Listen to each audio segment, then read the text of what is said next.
This is where the journey begins, from the pitch to the pontoon, the places we build, the lives we shape, and the people who keep it all moving. Parks, marinas, communities and businesses, bold ideas, real conversations. It's time to hear what really happens behind the gates and beyond the gangways. Welcome to From Pitch to Pontoon.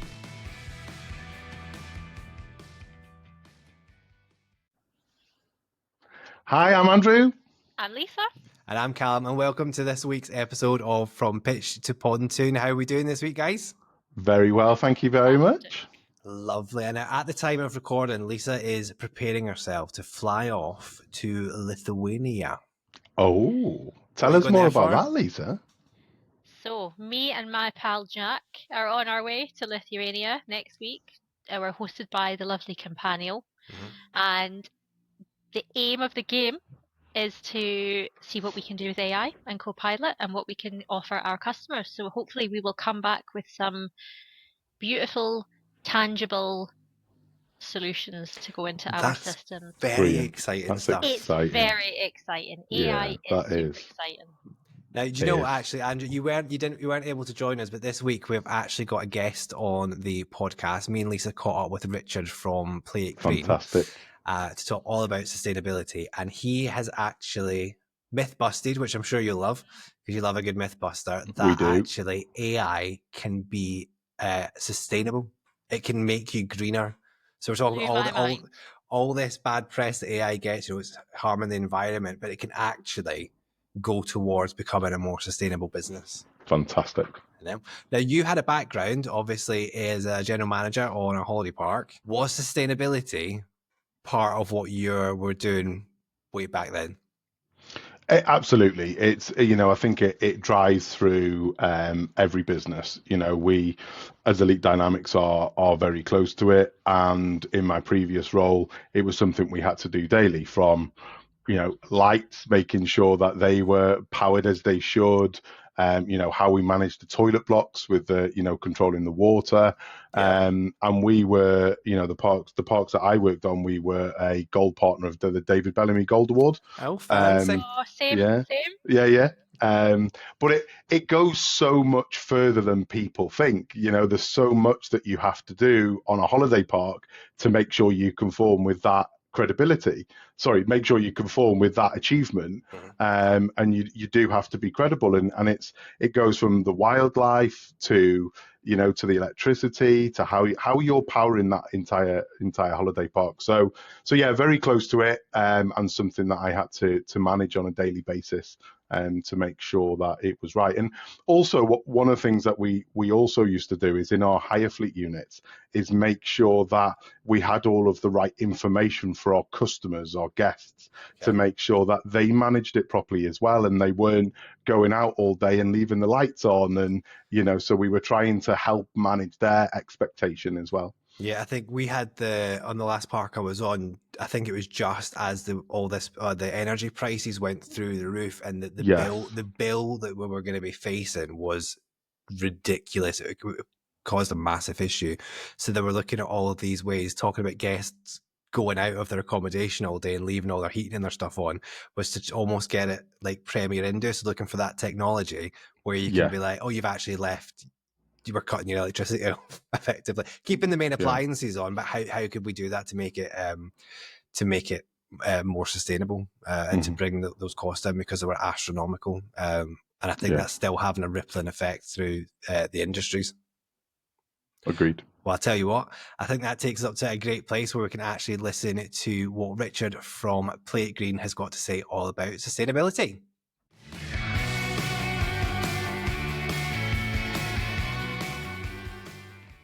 We are being joined today by Richard Dickson, the owner, co-founder of Play It Green. Thank you very much for joining us today, Richard. How are you doing? Richard. Hi, guys. Yeah, it's really good to be here. Thanks for taking the time. So for anyone that's not familiar with Play It Green, do you want to give us your elevator pitch on what you guys are all about? Yep. So obviously businesses are facing more and more pressure around sustainability and social impact, whether it's through legislation or through consumer or employee pressure. And we are providing a simple impactful and easy to adopt journey of sustainability. And we provide a more immediate impact through nature-based solutions and social giving. Where did that come from? Have you always been sort of involved in the environment or in sustainability, or does that just come? No, I always say this business is like the sum total of my life experience. I've always questioned the way we do everything from a very young age. Was a late life. I was diagnosed with neurodiversity late in life, and that's formed part of why I do what I do and how I do it. I was very interested in why people do what they do, so studied psychology and philosophy. Discovered conscious capitalism whilst studying philosophy, and fell in love with the concept that business can be more than just lining shareholders' pockets. Yeah, and that actually. I liken capitalism to survival of the fittest, and it's an amoral system where you get apex predators and they win everything.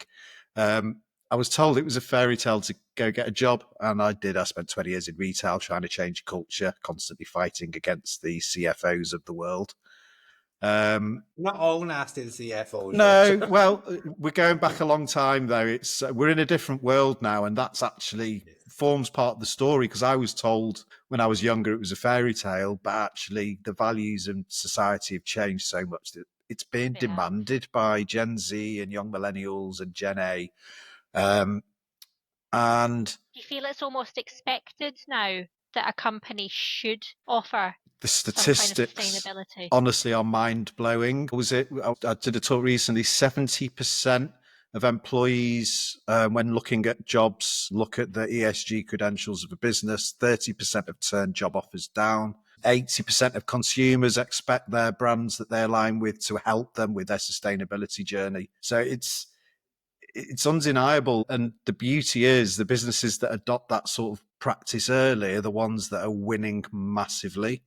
Whether it's through attracting and retaining better employees, having a better business culture and being more productive, attracting investment. Was it $39 trillion globally is available for green investment, which is just, it's the biggest sum ever. It's an insane amount of money.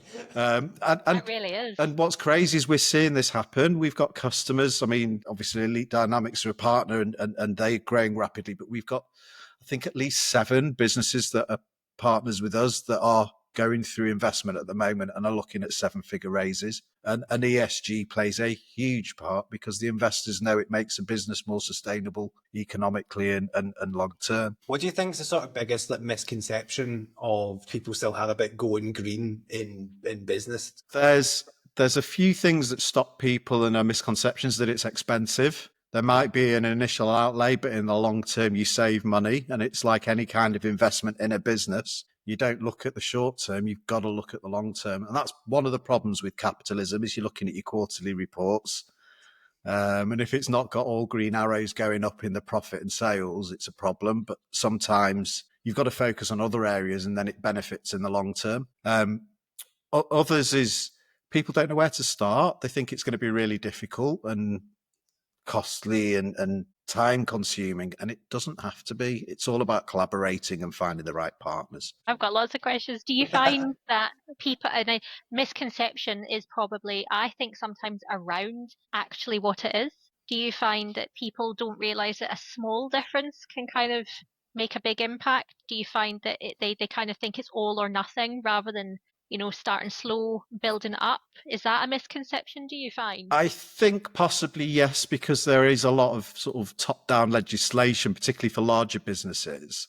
But actually what we need, and everyone will agree now, is culture change. It's actually working out different, better ways to do business. And the only way that you create that is by a single step approach.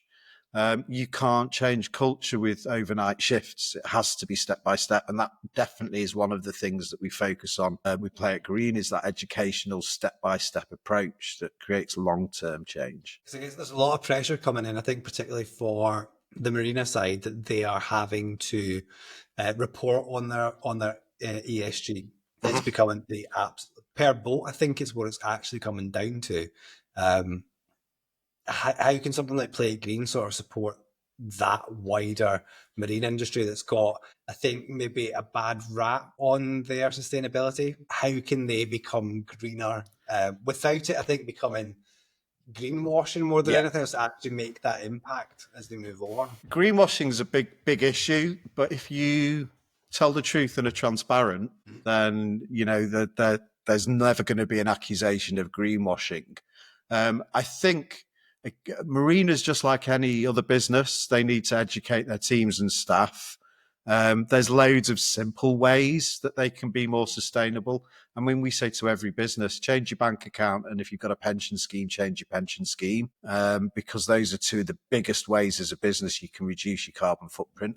Unbelievably, but very true. Crazy, isn't it? Like, you'd never put that hand in hand. No, but a lot of the main high street banks invest in fossil fuel companies, whereas if you go to banks like Triodos or Starling, that they only invest in green and socially acceptable, sort of ESG-driven investments. So your footprint for the business is massively reduced.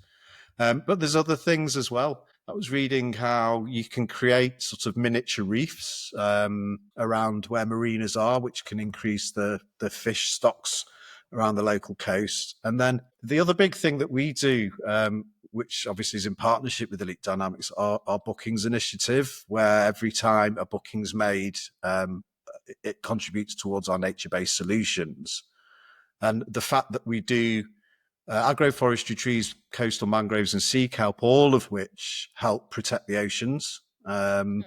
So for the ocean users, all of a sudden, every time they make a booking, they're helping to restore the biodiversity and improve the quality of the oceans.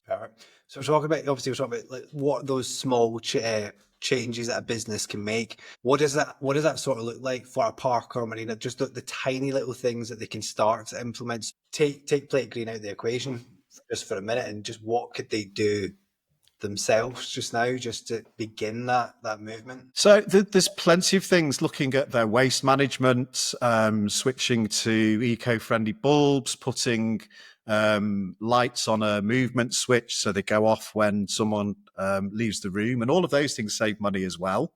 Looking at green energy suppliers, get rid of single-use plastics. There's so many things that they can do that are just very simple steps. And the beauty is every step they take creates a story. It creates a story as part of their journey, which they can engage their consumers with and create more brand loyalty. And that's what really we're all looking for. Yeah. I think as well, we probably, obviously as a remote business, we don't have that office. So that's a big green tick. But even at home, we probably should think about these things when we're working from home, what we should be adding to our daily lives and how we can reduce that impact as well. It's definitely. Yeah, it's why we write a weekly tip every Friday that helps individuals address one single simple factor or aspect of their lives and change to be more sustainable. And they're always timely. So it's coming up to summer. We're just producing one on sustainable sunscreen, which is actually quite relevant for the marina industry, with the marina, yeah, sunscreen killing coral reefs and being poisonous to marine life. So but and again, it becomes a way of life. It becomes part of your thought process. As a culture changes within a business, so too do people's values change as they learn more. I'm renovating a house at the moment, but the property's got solar panels on the roof. And I can't tell you how much money I am not paying in electricity, considering that I'm working at home all day long. I'm talking like £5 a month, like electricity. It's insane. That's crazy. I know, and it's just, obviously I didn't put them in, but that investment, if I'd paid out for them, coming back in would have saved. Well, I had made that money back really quickly. The way that it's going at the minute. We have had a very good spout of good weather. We have had our Scottish summer, to be fair. I need to put my slippers back on, my dressing gown, because it's cold again. But those sort of changes in the way we can move forward, it's all going to help, I guess, in the end, to balance out. So how do you think that, with business perspective, how can we balance the commercial success of a business with their environmental responsibility, I think, is what's becoming now, rather than... So one of the big things is collaborations and partnerships, because it saves you having to do it yourself. You can find someone, a trusted partner to do it and help you along the journey. I think talking and being open about it really helps. So if you're going on the net zero journey as a business, have a sustainability page, have your policies and up and downloadable, talk about your progress or lack of if you make mistakes. We have a partner that 3 years running, after they'd done their baseline footprint for their footprint report, their footprint went up. But they actually talked about the reasons why it had gone up, how they'd restructured the business hugely, and that led to significant drops after that 3-year period. And what they did by keeping their customers on that journey with them was create huge brand loyalty. And, the benefits really do far outweigh the difficulty of change, because it's not really that difficult. It's just, especially if you take a step-by-step approach. So what do you think are the sort of like bigger strategic moves that can really shift the dials? If someone was looking for, I would say, quick success, quick wins that they could do, even if they're harder to implement, what sort of things would a business be looking at, Park and Marina? The bigger changes are going down the full reporting and full reduction plan route, which takes time, costs money. It's then properly measurable as well. We always recommend getting on the journey first and understanding where you are and what your position is. And then once you're in that position to understand, you can make better decisions, and it will cost you less because you're sort of journey already. But that's the route. And then you're looking at other infrastructure change, carbon literacy training, that sort of thing as well. I think, Lisa, you might be able to give some background on this, but Microsoft are heavily investing in what can be reported with elite parks and elite marinas. They're really investing in their sustainability model at the minute. What kind of things, and I know I'm throwing this on you on the spot, what kind of things are they allowing us to sort of report on? So it'd be energy usage, I would have thought, waste, the environmental impacts as well. And obviously for marinas, that's really important because they have been seen in the past as being polluters of the ocean. So I'm presuming those are your main three: energy, waste, and nature. Waste is huge as well. I know Microsoft were looking at ways to create some form of circularity with waste management as well, and commoditizing waste, which is another critical move forward for the globe as we move towards more sustainability. Obviously, if Microsoft are making a move on it, it's something that it's a big thing. About technology is a massive part of everybody's day-to-day life, and I don't think there's any getting away from that. If anything, it's only going to increase. I mean, I think we all know that statistic of it's 11 seconds that when you wake up in the morning and you've got your phone in your hand. Like it's there. There's no getting away from it. And obviously with AI coming into play as well, that's hugely exciting. It's everywhere in the world. And I think sometimes technology gets almost a bad rap when you're talking about sustainability. And I'm interested, like, how do you see that, Richard? Like, how do you kind of put that out to customers and partners? And, because I think people do think that's almost like opposite things bashing against each other. Straight away. Yeah, I think that there is a big issue around technology, and I know Microsoft are addressing it. All of the big players are now looking at nuclear as a solution for AI. One of the things that's really exciting, actually, though, is quantum computing, because it can do the same sort of processing for hugely less energy use. So that's really exciting. But for small businesses, AI has been a godsend because it actually can reduce the business footprint, not increase it. I mean, use us as an example. For our content now, we don't need a researcher. We don't need a marketing company to design the imagery and we don't need a copywriter to copyright. AI does all that for us. So all of a sudden, we're actually reducing the footprint requirement for the business rather than increasing it using AI. That's incredible, isn't it? It's turning the head around. Like it's turning it around on what people would probably think.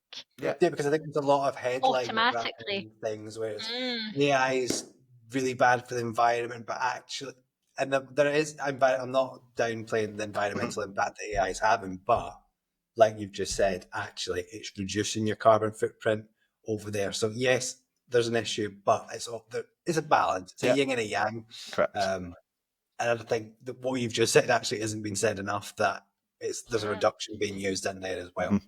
Yeah, we were pulled up for it, to be honest. That was why I did the research. So we had a customer, only one of them cancelled because of the fact they knew we were using AI. And so I put a research document together showing the footprint that it would have been if we used different agencies and people to do the work over me sitting at home using green energy and working at my laptop with AI. It's such a misconception. Mhm. There you right there. You've got, I think it's probably our duty to get that out there, that information, what you can achieve with it, how it actually is sustainable. Yeah. And efficiency and automation and all of those things. Yeah.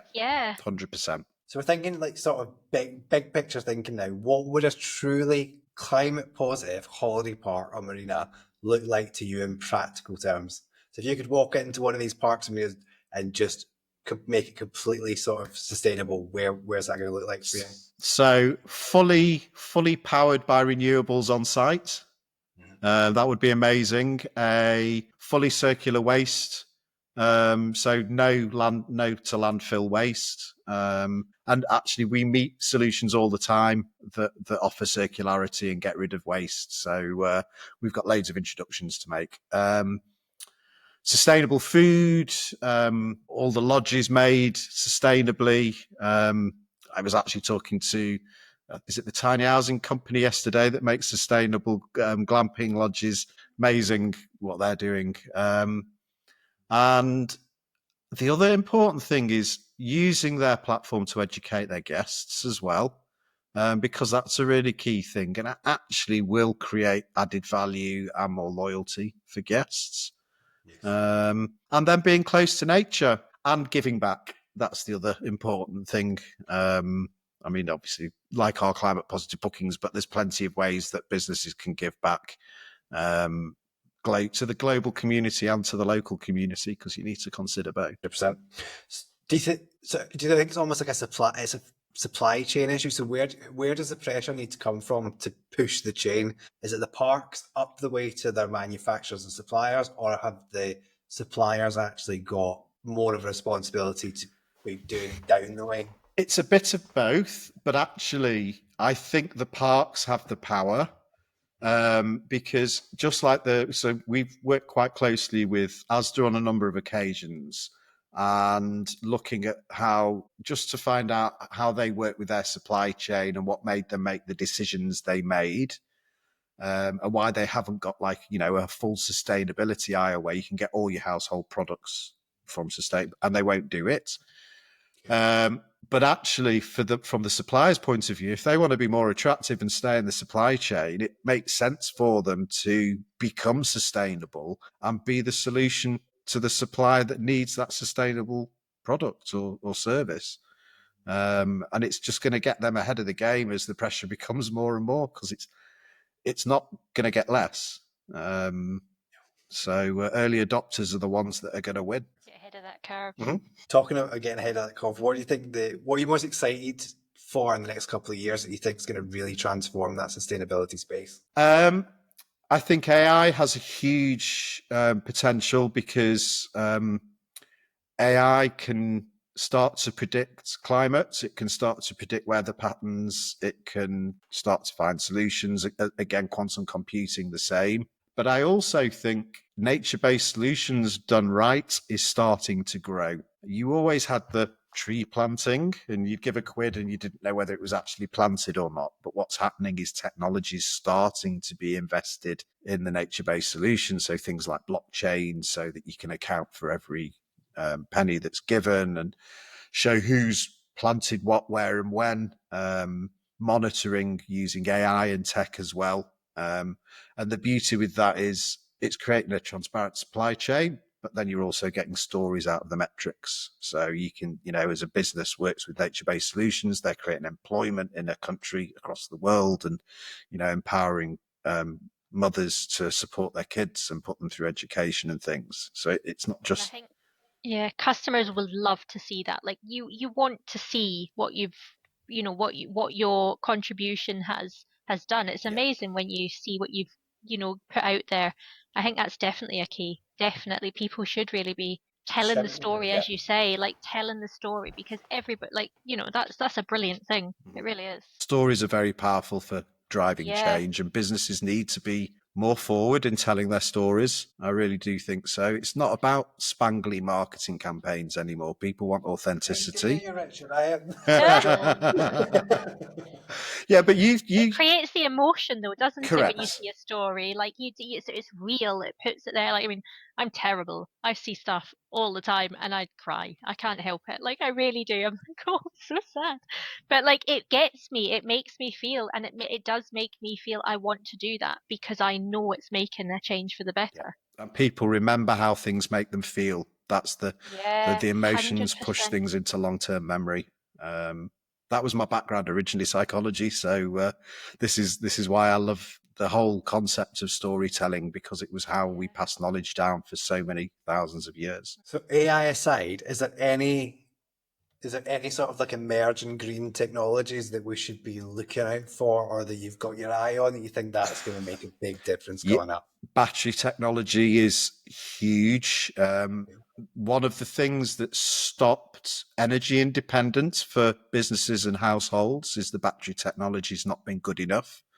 But that's improving massively, both for vehicles and for home storage. So the hope would be a marina or at a holiday park with solar and wind generation would be able to have enough battery storage to power the whole site when it's dark or there's no sun. And at that point, they're energy independent and have no footprint, which is a beautiful thing. One day we'll all be there. Yeah. Looking home. What's one sort of simple thing that every park, so if you could speak to, or you will be, you could speak to all the parks and marinas in one go, what's the one simple thing that they could do tomorrow to start making a difference today? Sign up to climate positive bookings. Honestly, the impact scale is incredible and it costs them nothing.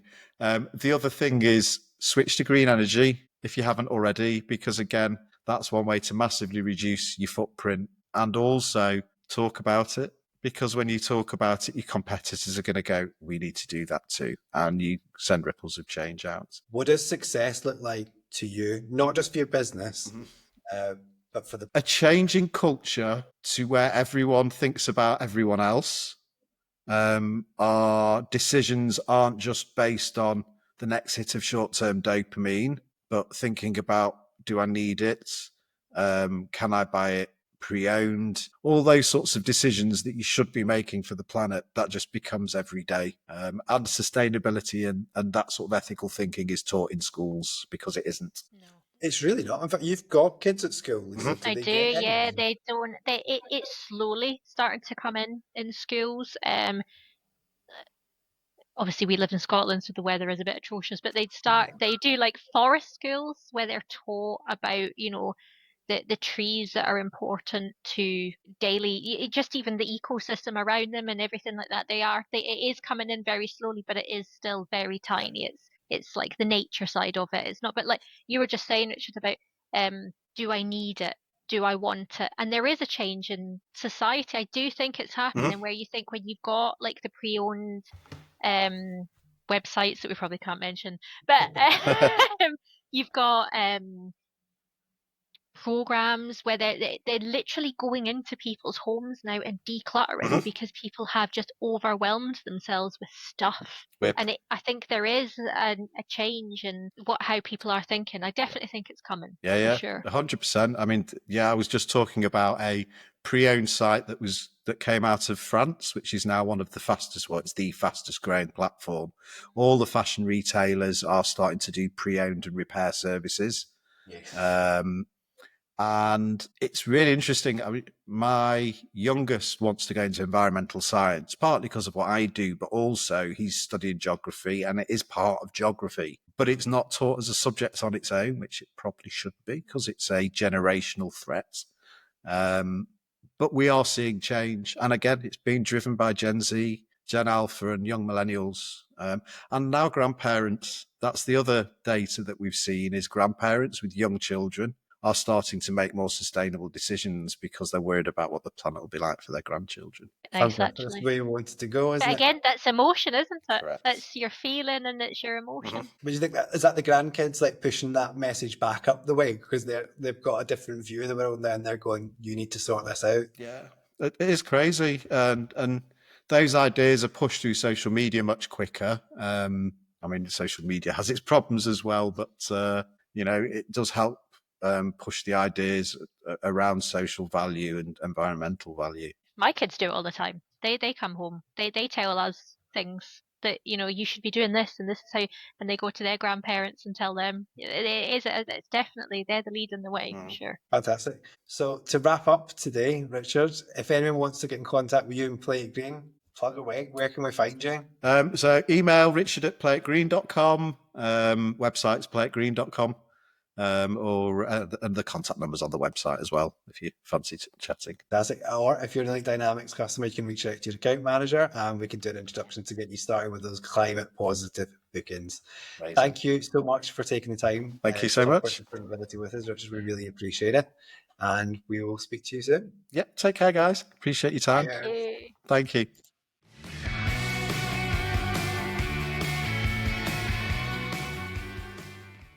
Interesting chat, Callum. Don't you agree? We enjoyed that chat. I really enjoy catching up with I tell Richard. You, what blew my mind was the AI obviously being sustainable. Yes. That was really, really. I never ever thought about it in that perspective before, ever. Yeah. But also, it really got me thinking, and I know you knew where my mind was going during that about marinas and the sea kelp. Yes. And it's not just a tree. The sea kelp is more important to us than trees. Who knew? And it got me thinking of everything that we were just talking about at the beginning with Andrew on parks and how we used to try and manage that on a holiday park. Marinas. Yeah. Surely that's even more important to be sustainable around the ocean. We're supposed to take care of our waters, and how can we get involved in that? How can we how do we start that conversation? It's an important one to have. Andrew, I think she was asking you the question. Well, I was asking anybody. I was just opening that out to the room.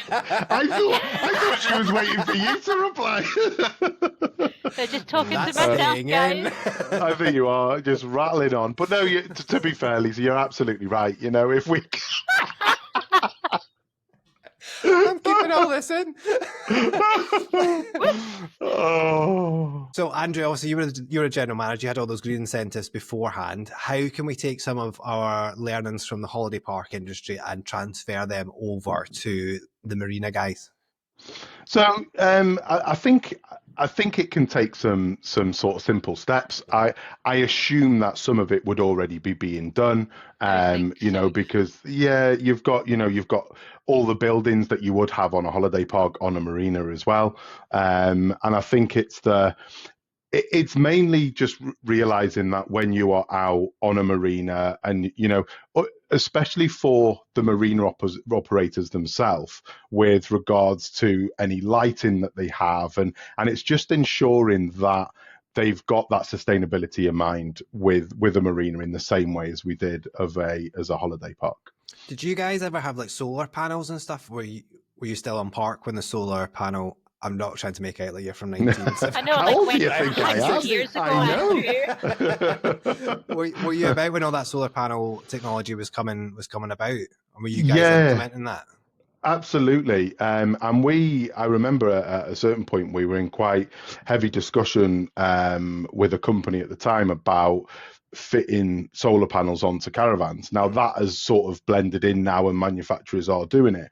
But at the time it wasn't a thing. But yeah, absolutely. Installing solar panels on the caravan roofs because, they've got the great service for it and then bring it in to heat the water inside the holiday home. So that was all being discussed at the time and we were trying to, to get more sustainable around the holiday park.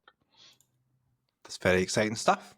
I think, do you know what we maybe haven't even touched on as well is the actual it's your guests. It's of course. It's everybody using the water and using the holiday parks. Like, that conversation's important to get going. How everybody can play a part. You can only have a 10-second shower now. That's it. 10-second showers. Yeah.